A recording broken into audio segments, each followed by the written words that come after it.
Eu mãe não. Eu mãe não. Eita, aí tá bêbada. É sério. É minha relutância. Qual era essa? São 5h30, 6 Vamos resolver que horas são. Resolvi. 5h55, 6 horas da manhã. Minha mãe tá dormindo, se ela acordar, ela vai brigar com voz. Ele dá... Não. Isso não implica em nada. Não implica mesmo. Presta atenção. Não, eu sou de ninguém, eu tô na pista pra negócio. A gente tá bêbadas.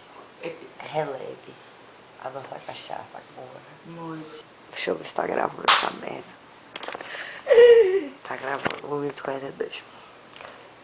E você quer pegar... Se aparecer, a gente finge que tá dormindo, viu? Se meu irmão aparecer, a gente finge que tá dormindo.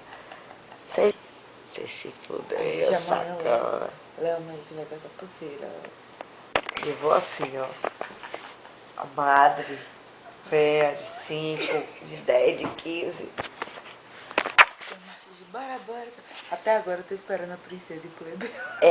Até agora eu tô esperando o funk, Fernando também. A gente quer deixar até chão. Seu magia já acabou agora. Não, e não acabou agora. Acabou tem uns 10 minutos.